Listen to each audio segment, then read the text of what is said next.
Uno de los rasgos fundamentales de la movilidad social en América Latina, entendiendo movilidad como movilidad que ocurre entre ocupaciones, es decir, entre posiciones ocupacionales, entre clases ocupacionales en América Latina, esto que deriva de un análisis empírico que realizamos de la movilidad social en 6 países de América Latina: Argentina, Brasil, Chile, México, Perú y Uruguay.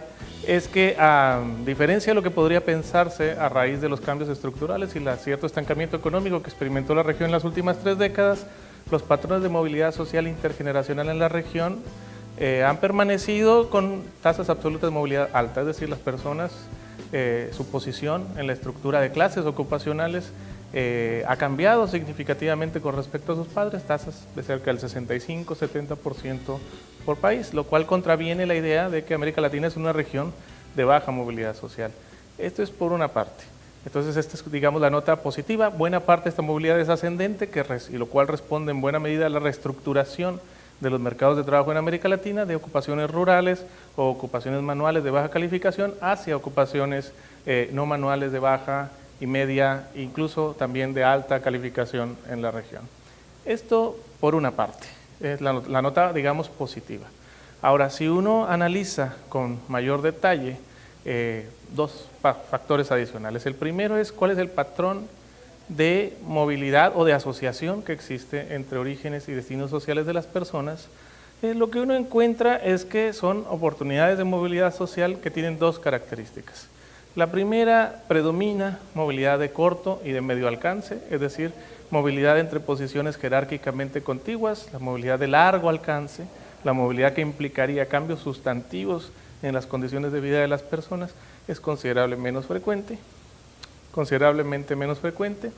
Y el segundo elemento distintivo es que en los extremos de la estructura social, es decir, en lo que representa el acceso a las posiciones de mayor calificación y que por tanto también reciben las mayores recompensas, el acceso a esas posiciones y también la salida de las posiciones de menor posición jerárquica o de calidad jerárquica en la estructura de clases, posiciones manuales de baja calificación y posiciones agrícolas, existen barreras fuertes en estos 2 ámbitos. Es decir, la movilidad está bloqueada, por decirlo de alguna manera, para el acceso a estas posiciones, en el caso de las posiciones altas, y a la inversa, para la salida o para, digamos, experimentar movilidad ascendente de estas posiciones en la parte baja de la jerarquía de clases.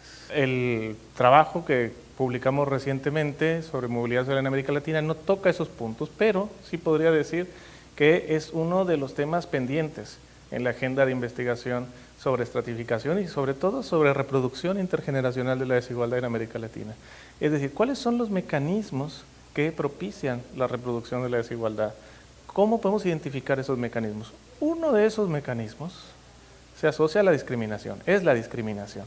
Es el trato desigual o que produce resultados desiguales en función de características de los grupos sociales que son tratados de esa manera, características sociales. Y un subcomponente de eso es evidentemente, o podría ser, el tema de la discriminación por rasgos étnicos o rasgos raciales de las personas, entendidos estos como características físicas que tienen significancia social en una construcción social del racismo, ¿sí?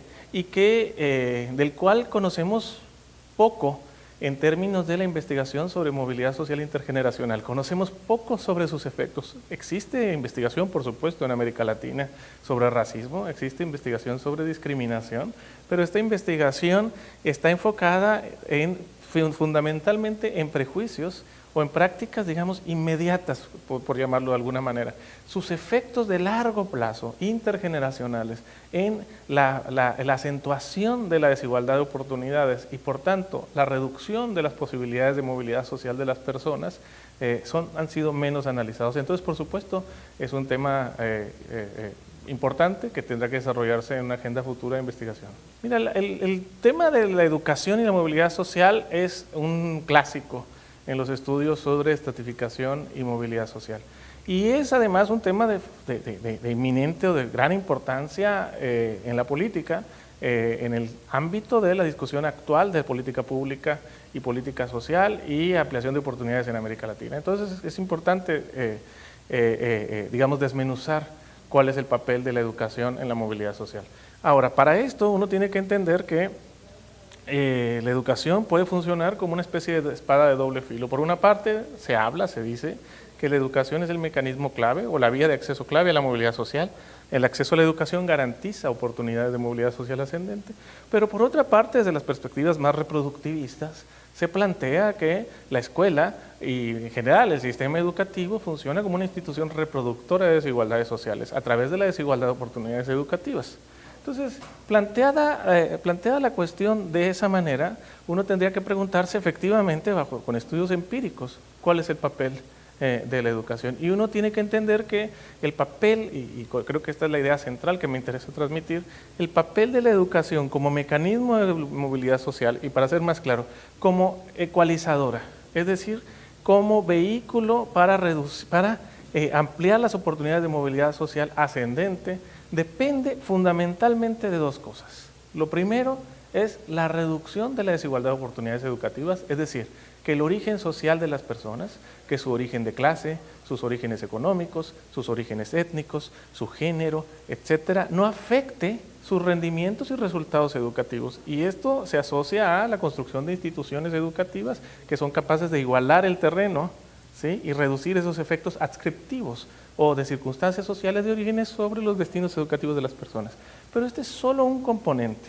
El segundo componente es que la educación rinda en el mercado de trabajo, porque si podemos lograr equidad de oportunidades educativas, pero si no tenemos la generación de oportunidades en el mercado de trabajo que le den rendimiento a su vez a la educación, entonces digamos, ese esfuerzo ecualizador no se va a materializar en movilidad ascendente. Entonces el segundo componente es propiciar que la educación rinda efectivamente en el mercado de trabajo. Y me parece que en esas dos claves podemos analizar, son dos elementos analíticos importantes para poder poner sobre una balanza, en el caso de los países de América Latina, cuál es el papel que juega la educación como elemento ecualizador de oportunidades de movilidad social ascendente. Aquí es muy importante hacer una distinción inicial en que cuando uno habla de movilidad social, lo dije yo al principio de esta entrevista, uno tiene que definir la dimensión analítica en la cual está evaluando la movilidad. Si uno habla de movilidad ocupacional o movilidad de clases ocupacionales, de posiciones ocupacionales, lo que nosotros encontramos en el libro que te comenté en principio sobre América Latina es que en términos generales, tanto las pautas absolutas como la asociación relativa entre orígenes y destinos de clase en los países de América Latina, incluidos en este estudio, no difiere sustancialmente de la encontrada en varios países europeos. Nos encontramos tanto en términos de los porcentajes de personas que experimentan movilidad ascendente, como de la asociación relativa, la intensidad de la asociación entre orígenes y destinos de clase con niveles similares.